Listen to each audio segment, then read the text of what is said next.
encontros. Aleluia. Te louvamos, Deus. Graça, paz e bem da parte do Senhor Jesus Cristo a todas e todos. Mais um domingo, mais um encontro especial para nós, muito importante para a nossa relação, para as nossas amizades. É um tempo precioso também para você que nos acompanha pelo YouTube, pelo Spotify. Sejam todos bem-vindos.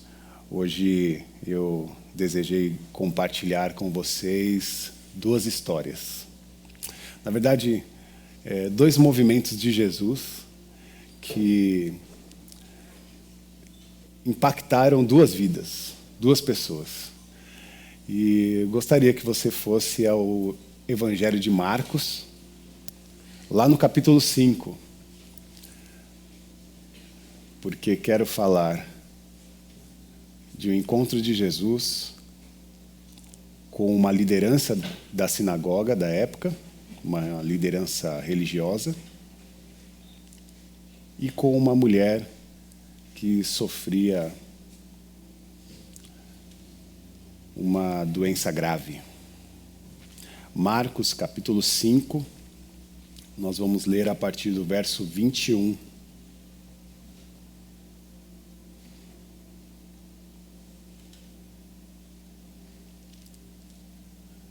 Quem achou, diga sim. Marcos, capítulo 5, versículo 21, diz assim: Após a travessia, uma imensa multidão formou-se à beira do mar. Um dos líderes da sinagoga, chamado Jairo, foi falar com Jesus.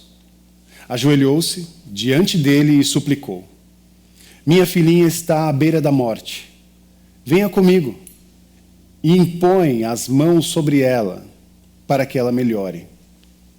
Jesus foi com ele e a multidão inteira os acompanhou, apertando-o e empurrando-o. Versículo 25. Uma mulher que estava sofrendo de uma hemorragia havia 12 anos ouviu falar de Jesus. Muitos médicos haviam tratado dela, mas sem sucesso. Levaram todo o seu dinheiro e a deixaram pior do que antes. Ela escondeu-se por trás dele e tocou a sua roupa. Ela pensava: basta eu tocar em suas vestes, basta eu tocar em sua roupa para ficar boa. No momento em que o tocou, a hemorragia parou. Ela pôde sentir a mudança. Sabia que naquele momento estava livre daquele mal. Até aí. Oremos. Senhor, meu Deus e meu Pai, nós te louvamos, exaltamos o seu nome com alegria por tudo que fizeste aqui nessa manhã. Pelos encontros, os abraços, as conversas. O Senhor está no meio de nós. Por isso, pedimos ainda mais. Queremos falar contigo, ouvir a sua mensagem, ouvir a sua voz falando aos nossos corações. Que não sejamos nós, mas o próprio Espírito agindo e dando a capacidade para o nosso entendimento, porque nós queremos ouvir a sua voz e compreender, aprender, para que esse aprendizado seja a prática do nosso cotidiano. Por isso, usa-nos no ouvir e no falar. Esse é o nosso desejo, essa é a nossa oração, em nome de Jesus. Amém. Amém. Então, duas histórias, né? Duas histórias num pequeno momento.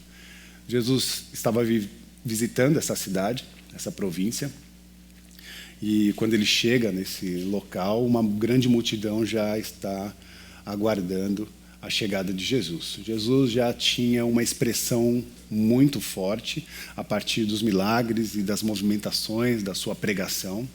Ela estava acontecendo de uma forma muito latente e as pessoas estavam ouvindo falar a respeito de Jesus. E então tinha uma grande multidão de curiosos querendo saber a respeito de Jesus e uma grande multidão de pessoas enfermas também querendo receber um milagre.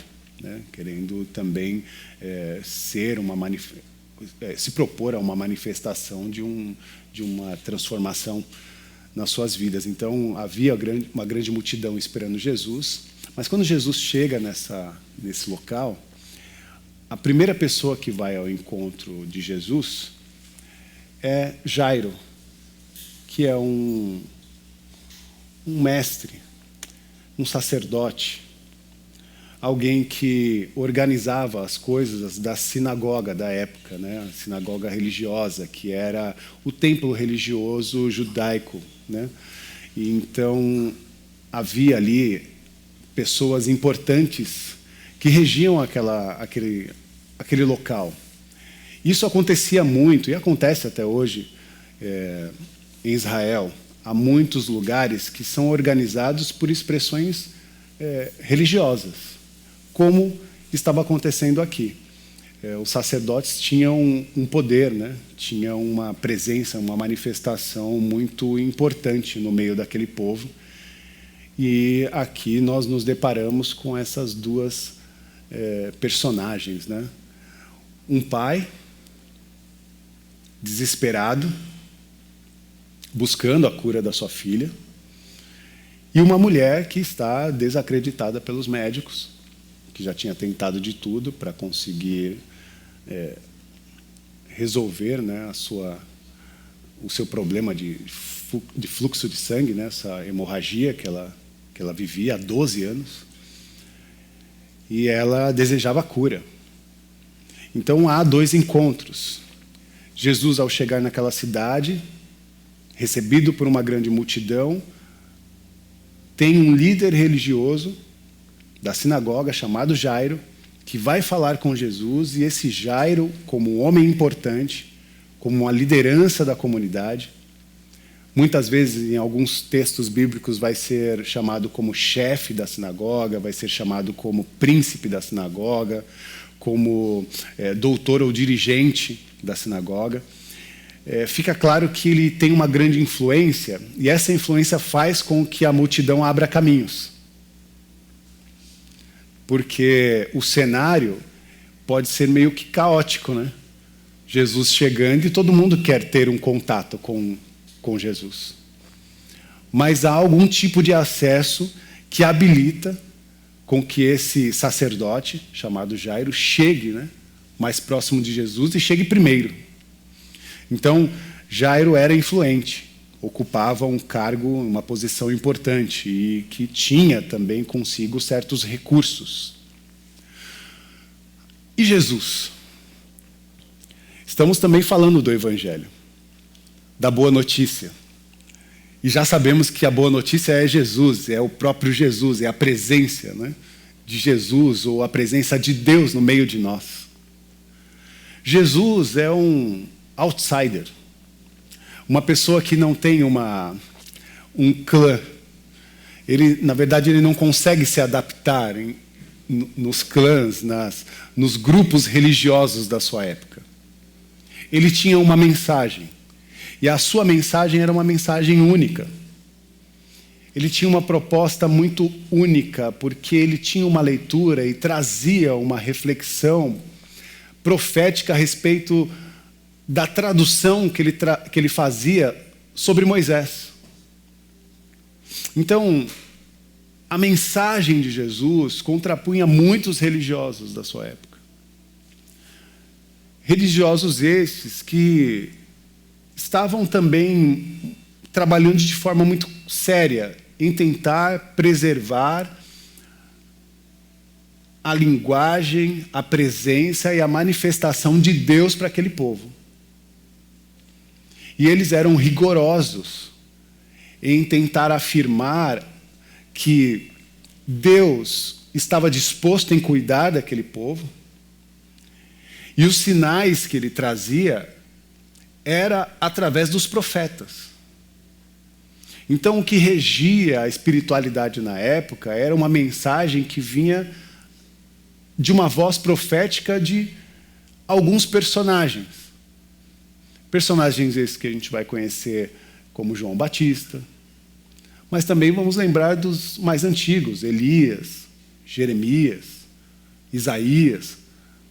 Essas profecias, elas continuam reverberando ao coração e se manifestando na expressão religiosa da sua época, e esses sacerdotes, esses chefes, né, da sinagoga, eles estavam sempre discutindo, e cada um tinha um tipo de pensamento, de organização e de leitura da Torá, leitura dos profetas. Havia uma construção teológica, e que ela muitas vezes se contrapunha, né, dentro das discussões na sinagoga, mas isso era importante. E até hoje isso é feito. Então Jesus, quando chega, Jesus chega com essa característica, como um mestre em ascensão, um mestre que, embora esteja em ascensão, não era muito aceito como tal, porque os sacerdotes olhavam para Jesus com um certo cuidado, com um certo rigor, examinando a pessoa de Jesus e vendo se a fala dele era coerente com aquilo que os profetas e a Bíblia Sagrada trazia. Eles não abriam mão mesmo, olhavam para Jesus, mas não conseguiam discernir em Jesus, de fato, a pessoa de um Deus encarnado. Contrapunham as suas falas, mas havia algo que não podia negar. Jesus estava curando pessoas. Jesus estava fazendo milagres, coisas extraordinárias, né? Coisas que estavam fora do ordinário, eram extraordinárias. E esse extraordinário que acompanhava Jesus resultava num certo olhar mais sensível a perceber que esse moço aí tem algo diferente e precisa da nossa atenção. A fala e as compreensões do tempo vai dizer que Jesus era um profeta, um grande profeta. O líder da sinagoga vai até Jesus e, quando chega diante de Jesus, ele chega com um enunciado teológico. Chega diante de Jesus num cenário, para ele, constrangedor. Porque ele ia diante de Jesus fazer um pedido de socorro para sua filha, mas com muito cuidado, porque sabia também que haviam outros sacerdotes que estavam examinando o seu movimento. Então, quando ele chega a Jesus, ele chega não com uma postura de fé, mas ele chega com uma postura e com um enunciado teológico. Ele vai todo cheio de dedos, porque ele está correndo riscos. Será que eu, de fato, me curvo diante desse moço, dando a referência para ele, a partir de qual fator? Aquilo que eu compreendo teologicamente ou aquilo que ele diz? Será que eu me curvo diante dele reconhecendo ele como um profeta, ou me curvo diante dele reconhecendo que ele é Deus? É melhor eu não me curvar reconhecendo que é Deus, é melhor eu me curvar como profeta, porque é essa construção teológica que estava sendo debatida nas sinagogas do seu tempo. Então ele chega diante de Jesus munido, né, com essa teologia, não com uma fé, e ele chega com esse enunciado teológico. E qual é o enunciado teológico desse moço? E é importante dizer que nem todo enunciado teológico é ruim, viu? Eu não estou falando mal da construção teológica. É importante estudar, pesquisar, percorrer, né, a estrutura teológica da Bíblia. Mas esse moço chega diante de Jesus e ele diz assim: a minha filhinha está à beira da morte. Vem comigo e impõe as mãos sobre ela para que ela melhore. Qual que é o enunciado? Ele olha e diz: Jesus é o profeta. É como se ele estivesse dizendo. Jesus é um profeta. Os profetas, eles são um canal de Deus. E por ser um canal de Deus, se ele tocar a minha filha, a bênção de Deus passará por ele e encontrará a minha filha. E certamente ela será curada. Era esse enunciado teológico que ele tinha construído. Não é um movimento de fé, mas é um movimento de uma construção teológica que ele havia estruturado até mesmo para se proteger. Não se trata de fé, mas se trata de uma estrutura religiosa teológica. E isso também acontecia de forma tão forte que até meio que travavam as pessoas em compreender que Jesus era o próprio Deus. Não só um chefe da sinagoga tinha esse constrangimento de tentar chegar até Deus cheio de dedos. O próprio povo tinha essa dificuldade por conta da opressão religiosa que contrapunha as falas de Jesus naquela época.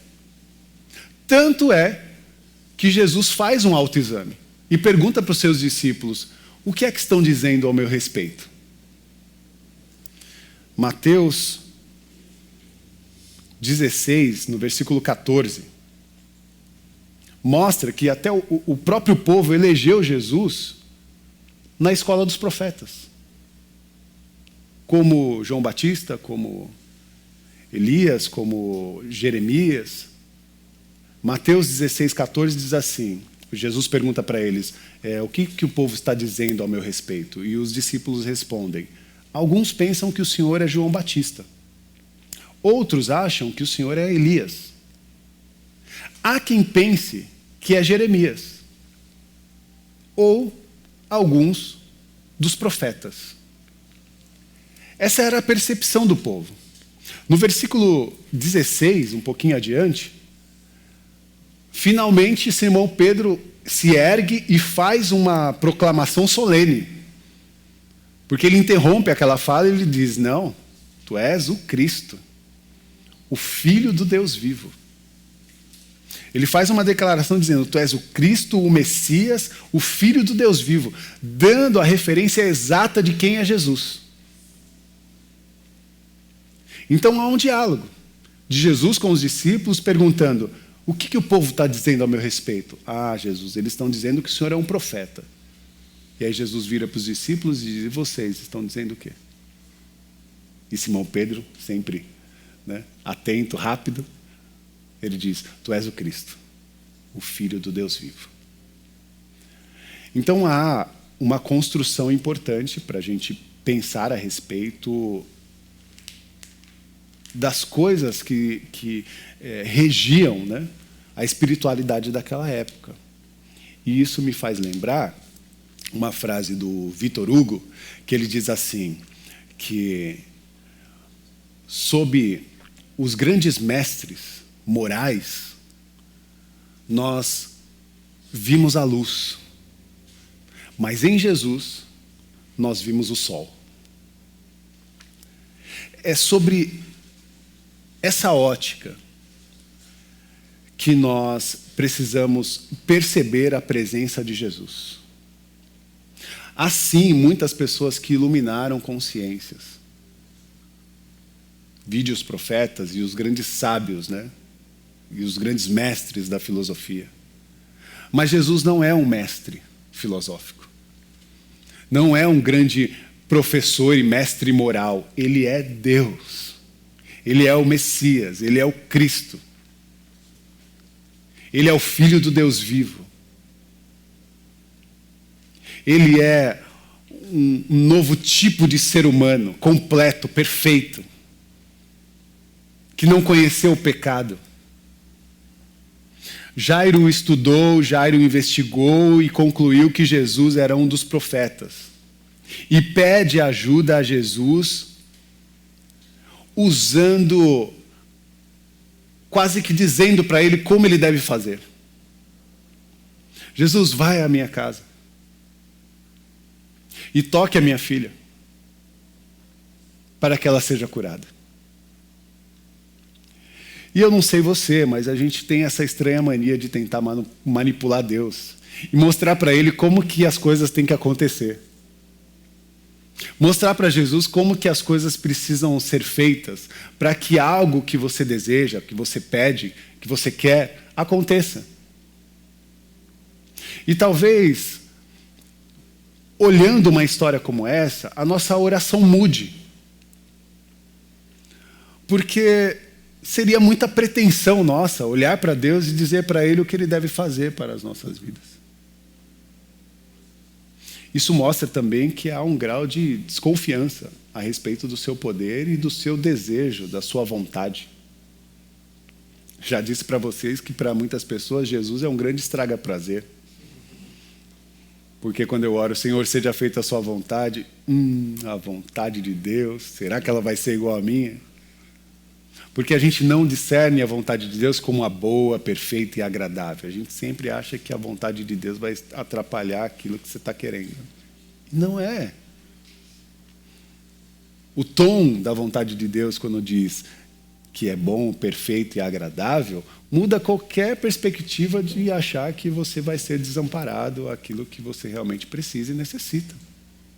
Por isso, vamos novamente ao texto, Marcos, no capítulo 5, do versículo 25 até o 29, nós temos uma mulher que estava sofrendo de uma hemorragia, que vivia há 12 anos com esse mal, e num determinado momento ela ouviu falar de Jesus.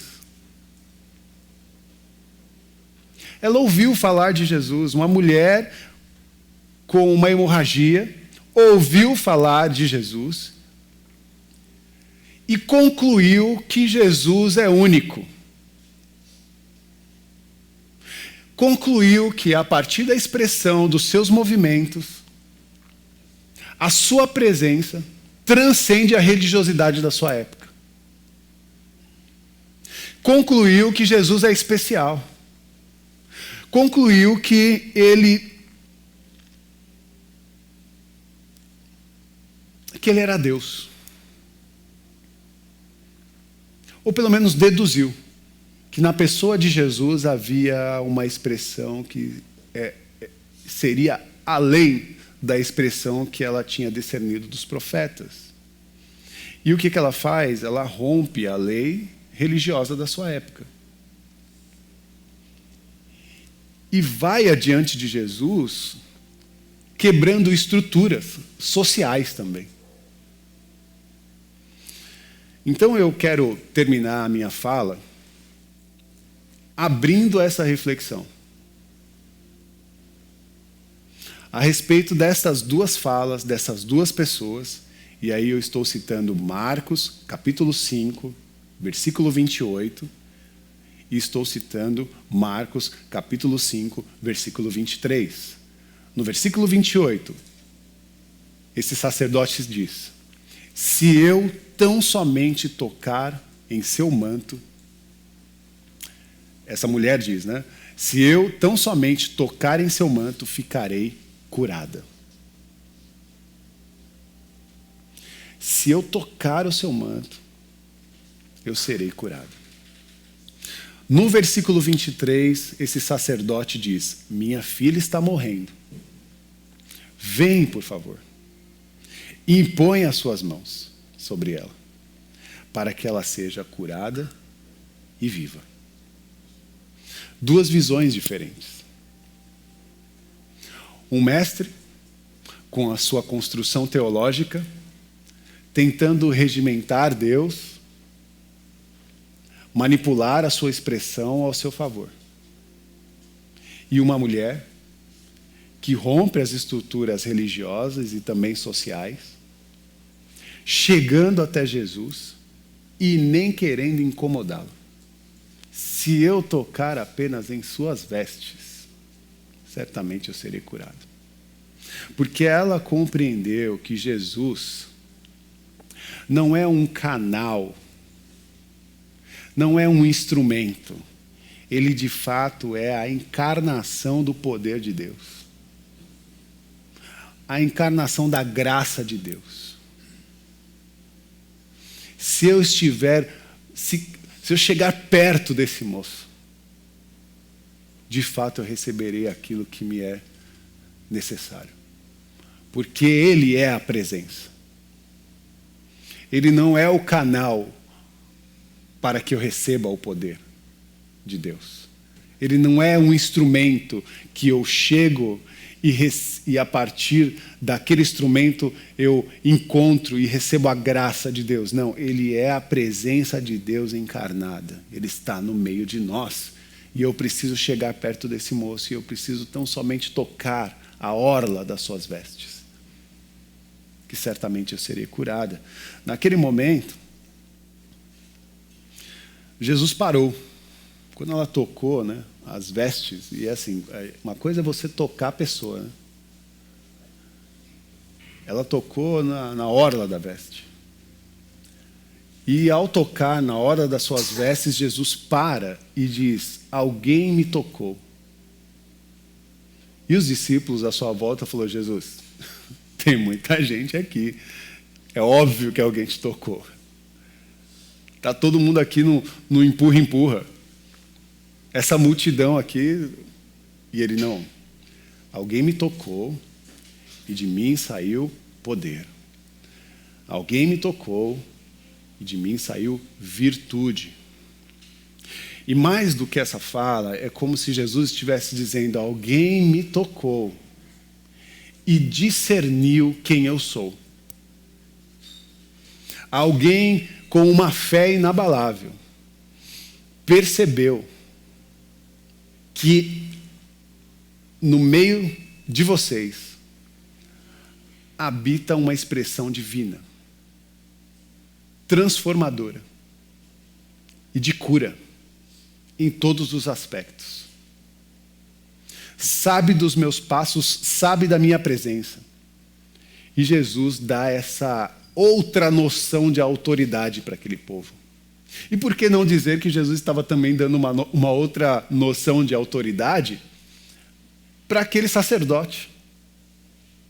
Aprendendo na prática como é que se chega em Deus. Não é por um enunciado teológico, mas por uma profunda expressão de reconhecimento e fé. Aquela moça se apresenta e diz a todos o que aconteceu.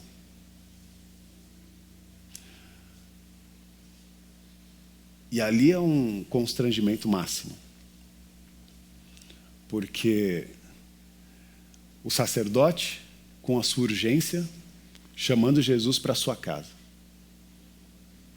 E aquela mulher, que nem queria incomodar o caminho, a agenda de Jesus, toca nas suas vestes. E Jesus para a sua agenda e diz: eu quero saber quem é essa mulher. E os discípulos falam: Jesus, tem muita gente aqui. Tem muita gente aqui, a gente não vai conseguir saber quem te tocou. E aí deve ter ficado aquela pausa, aquele momento constrangedor, né? O sacerdote falando: e aí? O tempo está passando, minha filha está à beira da morte. O que ele está querendo fazer agora? Está esperando quem? Tem algo mais importante agora do que a vida da minha filha? Como é que os corações estavam sendo movimentados naquele momento? Mas aquela mulher se levantou e disse que ao tocar a orla das vestes de Jesus, ela havia recebido poder, a graça, o acolhimento de Jesus via agora sobre aquela vida numa manifestação de cura. E Jesus, no versículo 34, diz: filha, você se arriscou por causa da sua fé. E agora está curada. Tenha uma vida abençoada. Seja curada da sua doença. Que Deus nos abençoe. Essa são duas histórias. Essas são duas histórias. Tema das nossas próximas conversas. Eu quero falar mais sobre esse sacerdote e quero falar mais sobre a experiência dessa mulher. Mas antes de falar da vida deles, eu precisaria mostrar para vocês quem é o próprio Jesus e por que ele estava sendo buscado e como ele estava sendo reconhecido a partir dos seus movimentos. Por isso, que essa mensagem acompanhe o seu coração e que essa reflexão te faça refletir a respeito das demandas que percorrem as nossas vidas e a nossa sociedade também. Porque muitas vezes a gente está preso em uma religiosidade que não nos permite avanço ao contato de Jesus. Porque o regimento religioso está aprisionando a gente de tal forma que a gente não consegue mais tomar decisões por si. Nós não temos autonomia. Porque os sacerdotes estão nos púlpitos dizendo o que você deve fazer, o que você não deve fazer. E fazendo das suas plataformas uma forma de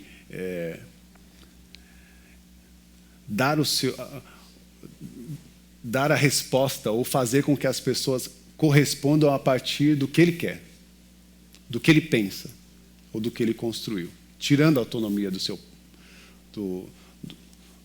da sua comunidade. Então, o que nós queremos e oramos é que, no meio de nós, nenhum regimento religioso, teológico, nos aprisione.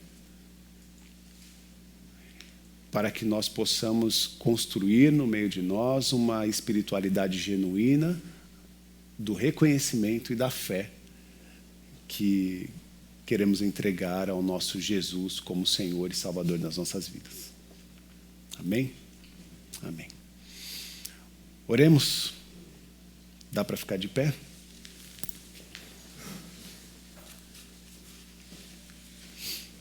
Te louvamos, Jesus, e exaltamos o seu nome.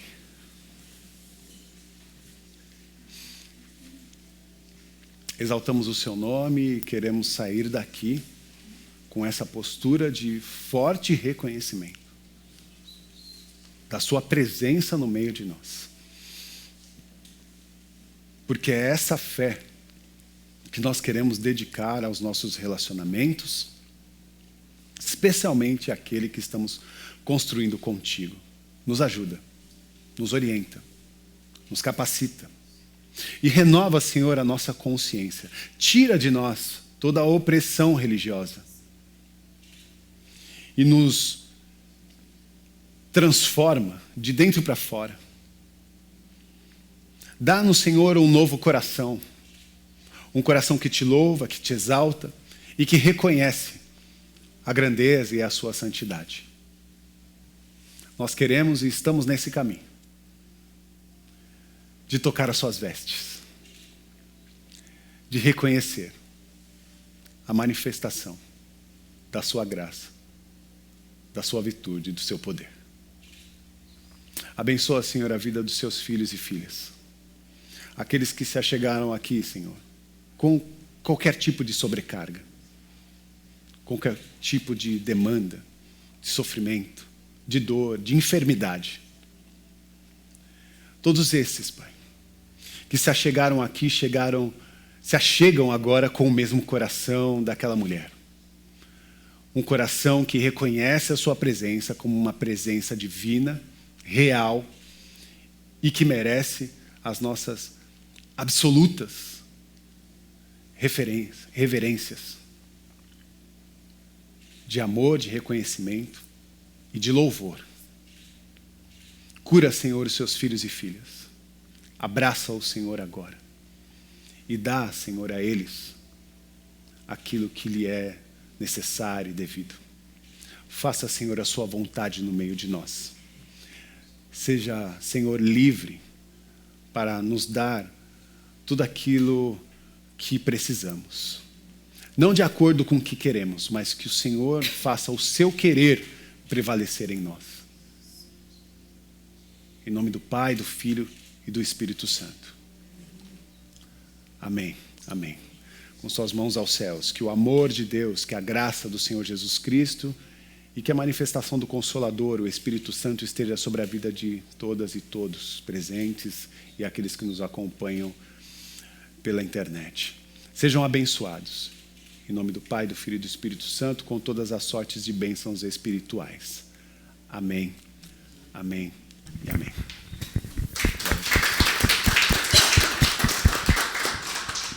Só passar alguns recados, que semana que vem teremos um final de semana bem agitado aqui. Sábado teremos a nossa oficina de teatro, às 16 horas. Todos estão convidados. Podem trazer também adolescentes, jovens, idosos. A faixa etária a gente colocou a partir dos 10 anos, porque é uma pessoa externa, né? Uma amiga do Jô, que vai ofertar a oficina para a gente. Então, ela também sugeriu roupas leves, tênis confortáveis.